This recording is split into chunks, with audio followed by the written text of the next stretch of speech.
your home is not the four walls, but it's actually the emotions and the memories that you create within those four walls. So that whole concept of feeling at home is pretty huge, because what we do is, I actually struggled with this for quite some time, is that I always felt like, I've said it, like, okay, interior design, like what good am I doing, for society? Like what, but in a sense, actually, is I'm creating a safe space for people to regenerate, recharge their batteries. Hey there, peeps. This is Michelle Nedelak. Thank you for listening to the show. I would love if you could give us your opinion on how you felt about the show, your experience that you have in regards to what we've been talking about. I am having an absolute blast, but your input is like dynamite on that explosion. So give us your input. We'd love to hear from you. Any questions, comments, concerns? Give us everything you got. We love it. Thanks. I hope you're having an awesome day. Welcome to the Business Ownership Podcast, brought to you by Awareness Strategies, helping you navigate the waters between entrepreneurship and ownership. Hey there, peeps. This is Michelle Nedelak, and I'm super glad that you're here with us today, because I am here with my most amazing guest, Sun Ah. Sun Ah, thank you so much for being here with us today. Yes, thank you so much for having me. I'm really excited to dig in. Excellent. So give us a highlight of who you are and a quick introduction to your business. Sure. Yeah, so my name is Sun Ah Brock. I am the owner of Luxe Decor, an interior design firm on the mission to build the largest design community in North America. So basically we do interior design services, we sell furniture, and we also have a community of designers who we do a ton of events and share a lot of hot tips. I love it. So by events, what do you mean by events? So speaking at other things, or you host your own? Yeah. So, I mean, the design community is one of those communities where I think it seems to be tight-knit. People work in silos. So I'm bringing people together. We do in-person events, online events. We have our calendar for next year. We have about 2 events a month, both available in person and virtually. It's any kind of guests pertaining to business, women and women empowerment, product knowledges, anything that would be pertinent to an interior designing, wanting to make a really good living for themselves. Awesome. We will totally delve into that. But let's back up the bus a bit. And how did you get into interior design as a thing? Yeah, so I kind of like stumbled upon interior design. So I actually studied fashion design. So I guess not so dissimilar. I was in the fashion world quite young, and supervised many stores in the US, and was doing like a sales rep position, doing a whole bunch of different things. And just kind of I answered an ad for a wholesale part of the industry, became a sales rep for a large company in Montreal, and then I fell in love. It was like, oh, this is where I want to be.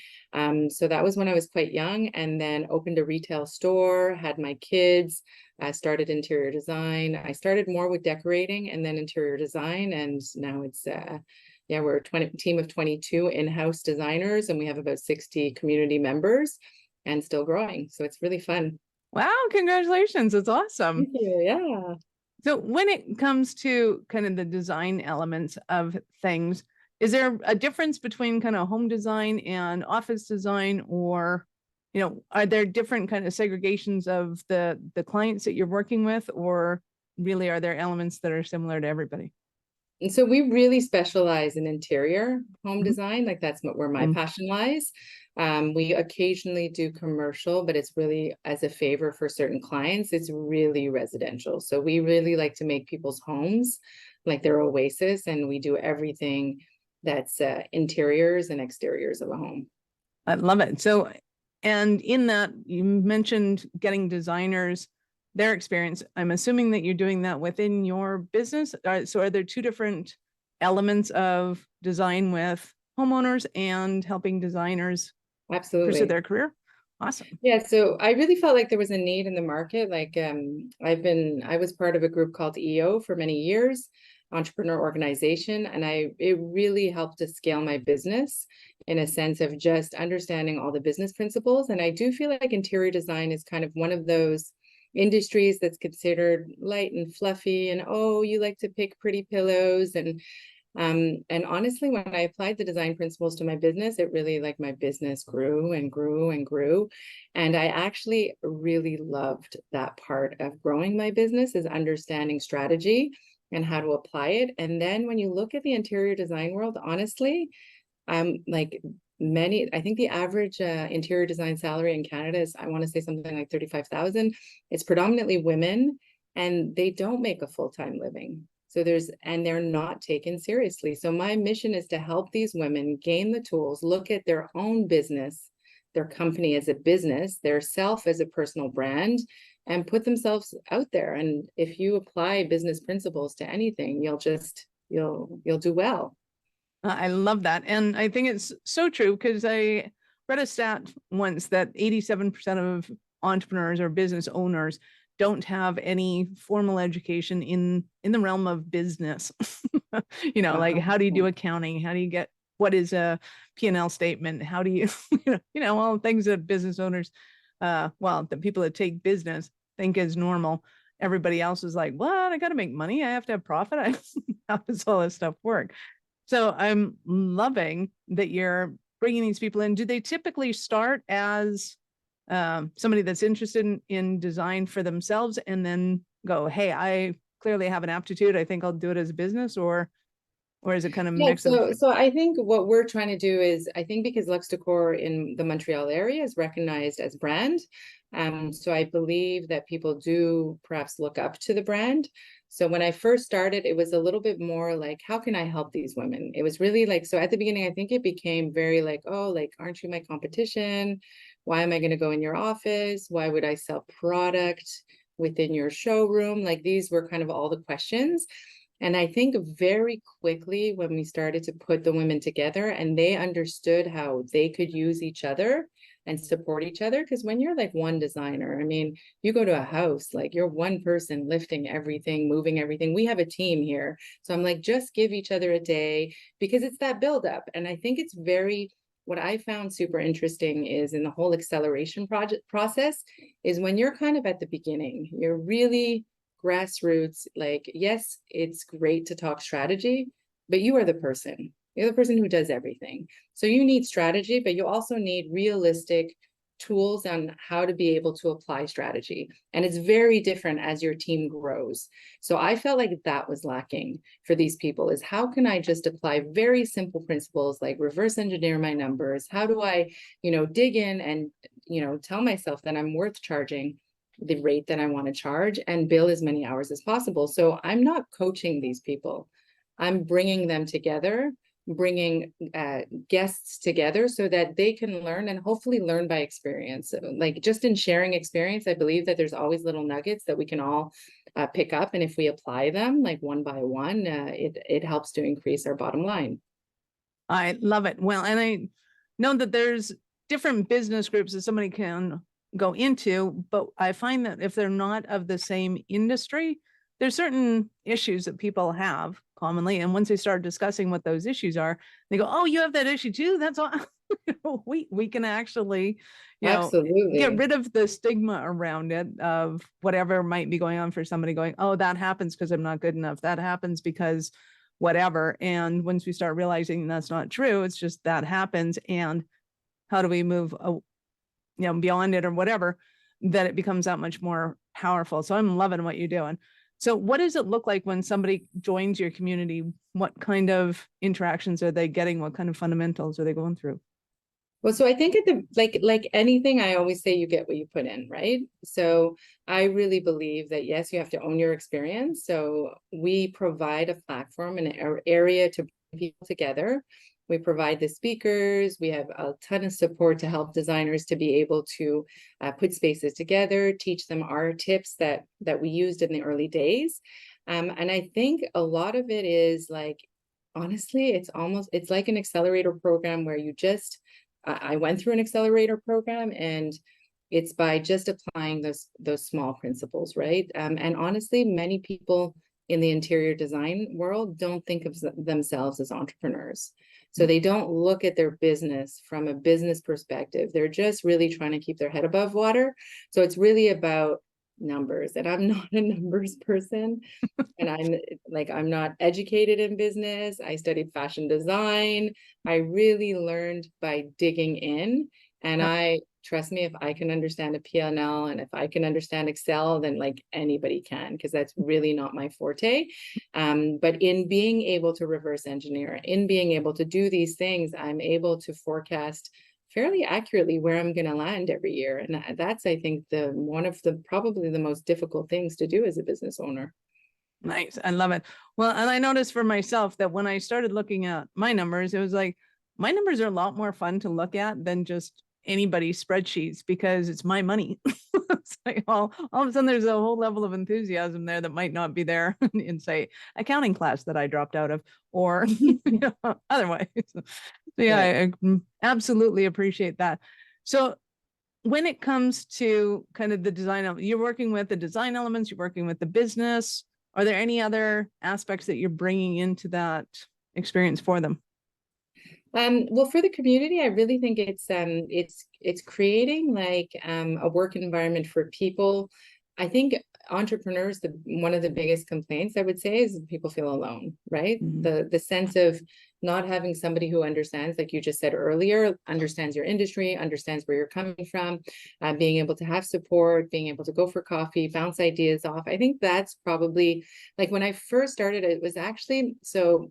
I had my business for about 17 years. Is it 17? No. So my son is 19. So I've actually had my business You for know, you're at a 9. certain age when you're like, okay, how old was my kid? Okay. So I was pregnant with my son when I opened the retail store, and I had 2 partners, and we built a great business together, and then we parted ways. I wanted to go more in the design realm, and they wanted to keep more retail. So we split ways. So actually in 2019, the fall of 2019, it was basically a startup. So it was Wow. really exciting for me because it was actually the first time that I was like, okay, here I am starting over from scratch, new location, new everything. And I had this vision of creating this community, and then COVID hit. So basically I was a nutball. Like we got our location December. So like 3 years actually, right about now. We moved into our space, and then we were busy. We had clients, and then March hits, and we were just like, what is going on? Like, is this real? Is this a joke? Like, things are going to open up again. And I honestly, my reflex was just social media, social media, social media. Like, I was like on stories, Instagram, Facebook, like 24/7. And when the 2 weeks kind of let up, we were kind of considered we were allowed to be open, so we didn't close actually much during COVID. And it was crazy, like the phone, like it's been a crazy 3 years. So I think at the beginning I thought it would be more of a workspace, to be honest. Excuse me. I thought we would be sharing space, and I would be renting space, and that people would want to come and use our office, Yeah. and they would like kind of offset some of my expenses. That was the original thought, but it really didn't work out that way. We delayed our opening for a year. So we actually only started the affiliate program 2 years ago, or a year and a half ago. And then it became, people loved the events and community became the number one thing that they enjoy. So it's also interesting when you kind of have a vision, you think it's going to be one way, and then it turns out it's another way. All right. Well, that's awesome. So your vision, how far geographically does it stretch? So are you working nationally, internationally, globally? Yes. So right now, so our in-house design team does projects anywhere. Like, we'll take projects anywhere in the world. We do predominantly, I'd say, Canada, but we are right now actively seeking projects elsewhere. We are working on a platform right now that hopefully will become better and better. It's still in early stages right now. So in order for us to scale like across Canada and the US, we absolutely need this platform. So right now we're kind of still in testing mode, but what we're testing is amazing. So I'd say it's mostly local. We do have definitely some members in Ottawa and in Toronto, predominantly Montreal for now, but we're really right now making sure everything works. And once it works, then we will go nationally, and then across North America. Well, and that seems really exciting to me because I know that Montreal is a designer hub, like the art, the graphics, the culture, you can't miss it. It's like, it is, So it is true. a traveler's delight to go to Montreal and just go window shopping, if nothing else, and just to see there's a different way of looking at things in Montreal as far as I'm concerned. And I think as it goes out globally, you'll have those little hot spots of culture and design to be able to bring elements together and or identify this is a Montreal design, this is a whatever design. I can only see that as being fantastically amazing. By the way, I applied to go into design course once when I was young and I got kicked out because I could draw a square line and they didn't like that. Like, Oh my but I goodness. really can draw a straight line, I swear. So I Try wasn't again, try using a again. rule. Maybe you don't need to do the line. You could do it crooked. It's all good. Do it They your wanted way. me to do it crooked and I didn't. So I didn't get in. But I am fascinated by the entire concept of it and the world of it. So let me ask you that. What is your favorite part of what you've built so far in your business? So it's actually a great question because it's something that I'm evaluating a lot with coaches, and people are always asking me, what's the part that you want to do? What's your favorite part? Like if you were to carve out. And I always thought originally that it was bringing people together, bringing a sense of community, connecting the right people. And I always pictured myself building something and eventually, like stepping back from the leadership role. But I mean, in the early days of any like major startup, like you have to be hands on everything. Like there's nothing that you can't touch, honestly. So I would say I've lost my like I'm not as in tune with creative. So, but everything happens for a reason. So I actually have a designer who just recently got pregnant with twins. And I have another lead designer who's on maternity leave. So those, like the one who got pregnant just recently was a total surprise for me.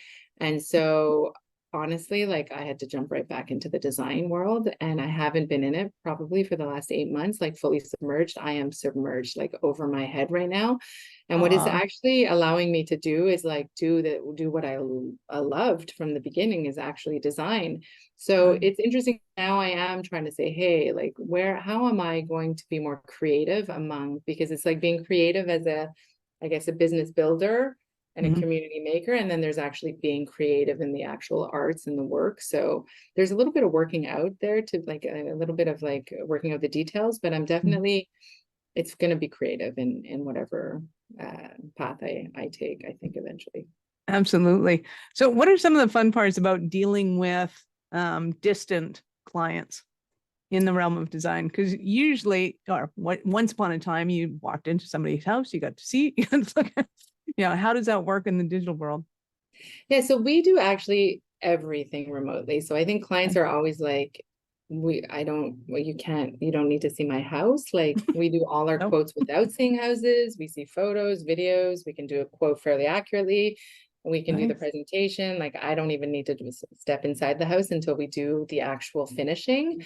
So that actually opens up opportunities everywhere, right? So we recently Nice. did one in Toronto, which is, I mean, it's not super far. It's not geographically super far, but that's why I'm on a mission. I really want to do one in Arizona, like coming up soon. I'd like to, Nice. but it's logistics. The hardest part of what we do is actually not the design or getting the concept approved or like the execution of the creative, the execution of the actual physical labor and the logistics of getting product to where it needs to go in a timely and inexpensive manner is Right. probably the number one biggest challenge. But I mean, through COVID, like shipping and so many things have gotten really, really, really far, I find.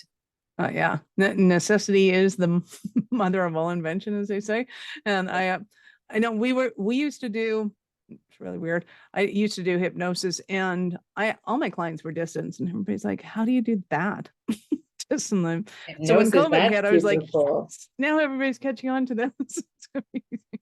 I have been hypnotized before. I think it's actually really cool. So Nice. that's something we can talk about offline another time. That's very cool that you do that. Totally do that. So give us some examples of your Cinderella clients, both from the design side of things and from the coaching side of things, if you would. Yeah, so we actually like we've never been I don't consider ourselves a carte blanche type of design firm. We're not like a snobby high-end unlimited budget type of design firm. Like Mhm. we really are like much more of a practical. That being said, what we do is definitely luxury. Like it's not it's a luxury service, and people need to, you know, buy into that. So I would say we do small homes from top to bottom, but I guess our biggest success is really, I think what sets us apart from other people is that we really do it down to the finest detail. To like when we leave a home after a finishing service, like people can have a party that night. So that's kind of what we're known for. So I think like one of the really interesting pieces at Lux is this term that we've kind of started to talk about is interiority.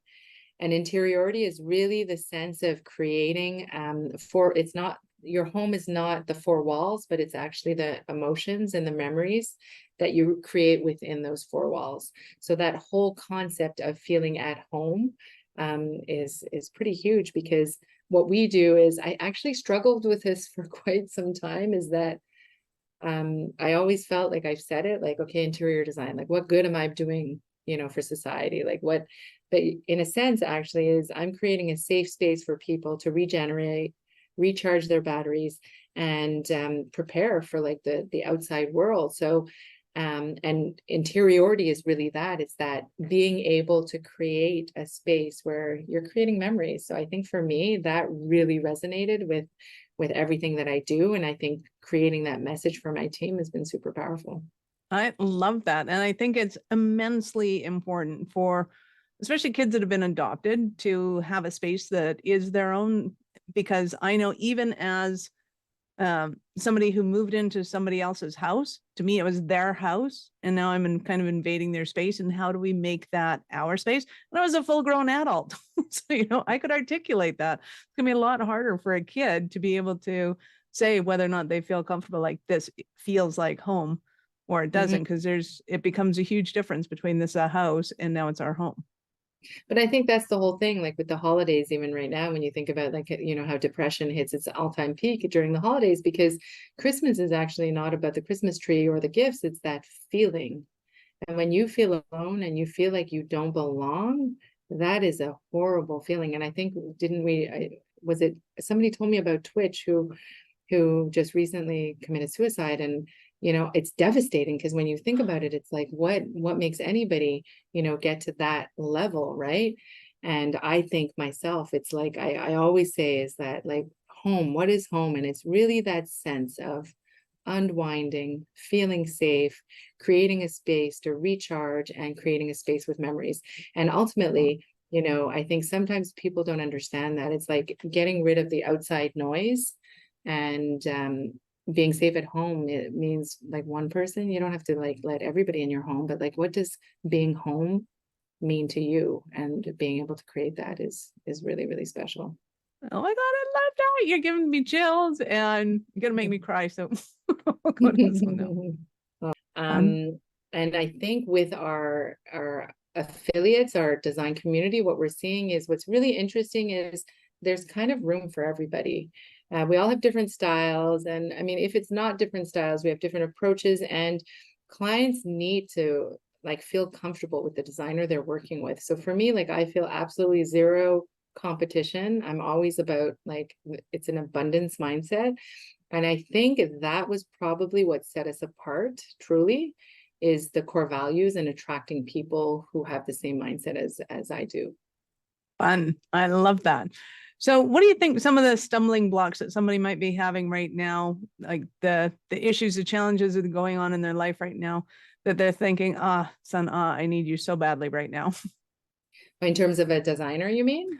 It could be the design side of things or in the, the residential. We'll keep going So, back and so forth. It's all good. yeah, so I feel like right now there's definitely a slowdown. There's like a bit of a, like, we had 3 years where it was like a party of clients. There was just an abundance. They were falling from, it wasn't raining men, it was raining clients for like 3 years. Yahoo! Like we literally didn't have to solicit a single client. And honestly, super grateful for that, because like my startup could have gone either way, right? Right. And so we were one of the lucky kind of industries. That being said, there were a lot of challenges. It was crazy. Like the lead times were insane. Like I've never seen furniture take so long. I've never seen suppliers be so, like, they didn't care. They had so much business, they wouldn't answer you emails. Like, so we were just the last buck for everything. Every problem, every delay, everything landed on the designer's shoulders. So that was hard, like to navigate. So now what I see, there's a bit of an equalizing happening where you can see that there's a bit of a slowdown for sure. We notice that we don't have as many calls, but our projects that we're doing are very good. And because we're in a luxury business, it's different, right? Yep. So yeah, so there's a lot of kind of so from your prospects point of view, though, what kind of things are somebody that's listening to this right now that hasn't met you before, but they're looking at what they're still in the process of putting in an office in their house, and they're like, I have no idea how we're going to get a desk in this room, or like what kind of things are they going through that you solve that problem? And so I think what we do for so space planning is probably the number one big one. Is educating a client on how important space planning is. Like before choosing anything pretty, it's like, how does this space function for me? How does it look pretty but also work exactly for my needs? And obviously through COVID things have changed. There's actually like prior to COVID, there was a massive opening up all the walls. And then COVID happened. It's like all of a sudden everybody's at home. Like we need some more office spaces. Like, that's why they had walls. Yeah. Where can I like close the door and not hear anything? Anybody. Right? So that's a big change. Funny. Like, yeah. So understanding how to work, live, ergonomically, soundproofing, like all kinds of little challenges at home, stretching a budget in terms of where to put your investment. That's how a designer can really help you, to educate you on how to live in your space cohesively with a certain amount of flow. Nice. Love that. So I know our listeners are going to want more from you. How do they start their journey with you? How did they get on with you? Yeah, so like in terms of like, so I mean, people reach out to us all the time. Like social media is probably our number one. I would say like that's where we get a lot of our leads, our reach outs, messages. We connect through designers. I think we have 3 different channels, and they basically reach out to us. We kind of advertise our events. Yeah, so they can reach out to us through anywhere through social media and through LinkedIn. Awesome. So we will have your links in the show notes, and people can just click on those and pick their favorite ones. Not sure if you're going to see dancing furniture on TikTok, but you'll find out when you get there. Absolutely. Right. Awesome. So at this point, I get to ask you, at what point in life did you know that you're a special kind of crazy enough to think that you could become an entrepreneur? So I started pretty young, I have to say, and it's there's one like little story that I think could be interesting for people, is that I think entrepreneurship it's not, I think when you overthink it, I think it's harder as you get older, but when you overthink it, it can become quite daunting, and sometimes you have to just do it. And I think that's what I always did. I just went for it. I did it. But that being said, I think one of the biggest things, and I think any coach will tell you this, is you need to find your purpose and your why. Like, why are you doing something? And so I actually attended a Simon Sinek clinic, and they were presenting the golden circle, talking about what's your why and why it's so important. And I remember at that moment, I actually really had an aha moment, and it seemed so easy and obvious, but it wasn't to me. And I kind of like stood up and I was like, well, I just realized that I want to be at as many reveals as possible, because I want to deliver people a sense of home that I never felt like I had. And I was adopted when I was 4, and that's really a big part of my journey, realizing that the importance of making people feel truly at home in their space is everything. So that permeates through my entire community, my entire staff. That, I mean, it's your why, it's your purpose. And so when you can convey your message so thoroughly and so clearly, it resonates with people. And I think that authenticity is what draws people to our community. They see it, they feel it, they know we want to help an affiliate reach their clients. We want their clients to feel at home. I want my community to feel at home. Like I want everybody to feel at home. So I think that's probably my biggest message and my biggest kind of aha moment.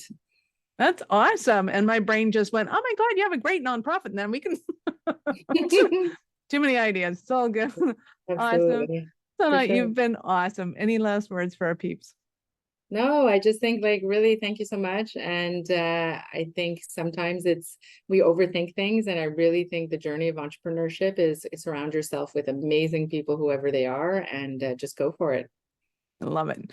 Awesome. Thank you so much for your time. I know how valuable it is and I appreciate it. Sure. All right. Thank you so much, Michelle. Peeps, this is Michelle Nedlick. Thank you for being here with us today. Be sure to subscribe to the show and share it with your friends. We love helping entrepreneurs grow. Are you running a business over 7 figures but still struggling with technology headaches? Pay attention, you do not want to miss this offer. This podcast episode is brought to you by Awareness Strategies, who is offering a custom-built digital adoption roadmap for anyone running a business over 7 figures who's wanting to grow their business in the next 5 years. And it's not just a roadmap, they offer full implementation as well if that scares the out of you. Check out awarenessstrategies.com/roadmap for more details today. The link's in the show's notes. Don't regret not doing this. Do it now. That's awarenessstrategies.com/roadmap.